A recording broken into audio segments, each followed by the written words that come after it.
Bonjour Hélène. Bonjour Damien. À la une de la presse donc ce matin, ces réactions à cette nouvelle déclaration choc de Donald Trump qui assure donc que les États-Unis vont prendre le contrôle de la bande de Gaza. Oui, après avoir annoncé en quelque sorte la couleur la semaine dernière en disant vouloir faire le ménage dans l'enclave palestinienne, le président américain persiste, signe et ouvre, je cite, un nouveau chapitre de la guerre, selon le quotidien Al-Akhbar, qui est un journal libanais proche du Hezbollah, qui évoque la pression maximale mise par Washington pour favoriser le déplacement des Gazaouis.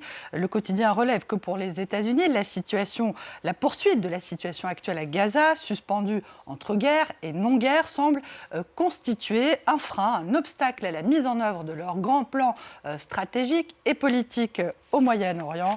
Encore faut-il que les États de la région les acceptent, ce qui n'est pas encore tout à fait gagné. Al-Had, quotidien jordanien, qualifie en tout cas de surprise totale les propos de Donald Trump.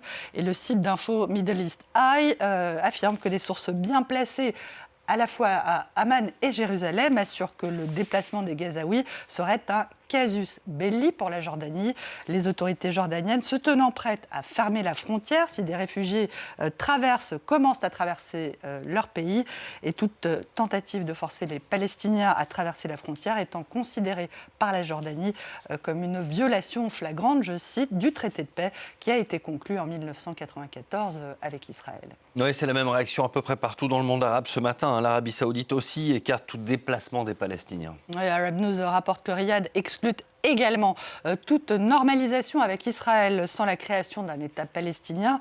Le journal saoudien martèle que la position de longue date selon laquelle les Palestiniens doivent avoir leur propre État indépendant est ferme et non négociable, et que le prince héritier Mohamed Ben Salman l'a d'ailleurs réaffirmé à plusieurs reprises.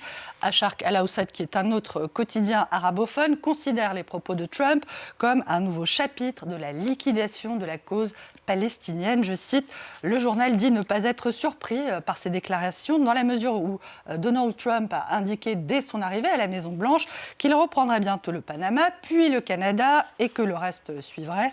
Asharq Al-Awsat qui ironise sur la vision du monde selon Trump, pour qui la planète n'est rien d'autre qu'un bien immobilier distribué aux gens, sur lequel les gens seraient répartis, les pays, les patries et les identités historiques étant réduites en quelque sorte à des mythes.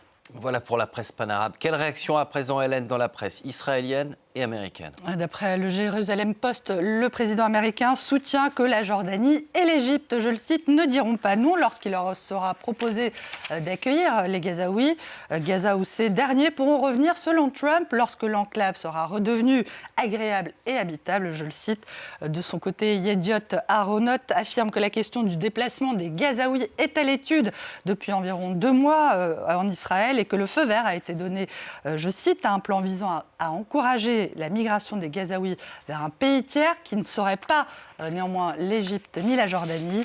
Le quotidien israélien rappelle que Benyamin Netanyahou n'a pas encore pris publiquement position sur cette question, qui suscite, on l'entend, de vives réactions dans le monde arabe, et que par conséquent, toute discussion sur le sujet est abordée avec délicatesse.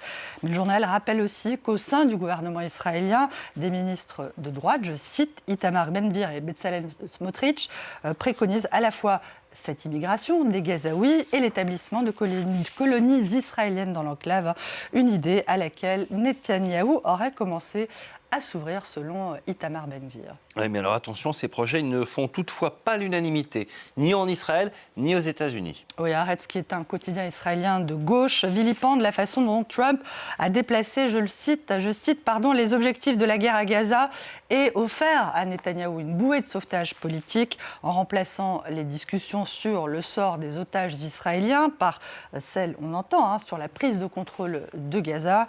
Au lieu de faire pression sur Netanyahou pour qu'il respecte l'accord de cessez-le-feu et obtienne la libération des otages israéliens, Trump lui a offert une chose aussi irréaliste soit-elle, qu'il peut brandir devant ses partenaires d'extrême droite, critique le quotidien.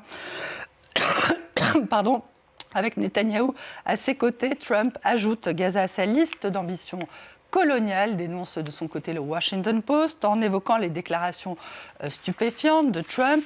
Le journal américain Damien se demande si le but de la manœuvre n'est tout simplement pas d'abolir la Palestine de la rivière à la mer.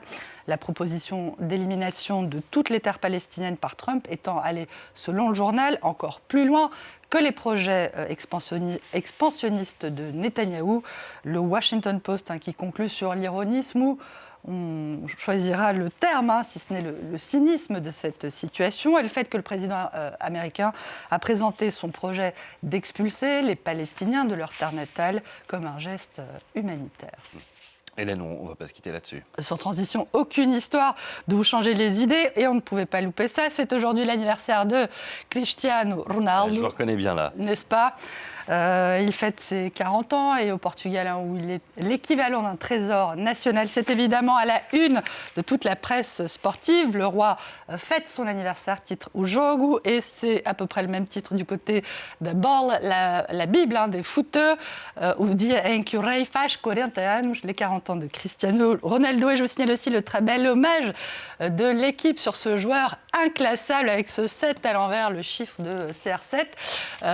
L'intéressé qui a d'ailleurs déclaré dans une interview à la télé espagnole qu'il est tout simplement le meilleur joueur de l'histoire, parce qu'on n'est sans doute jamais aussi bien servi que par soi-même.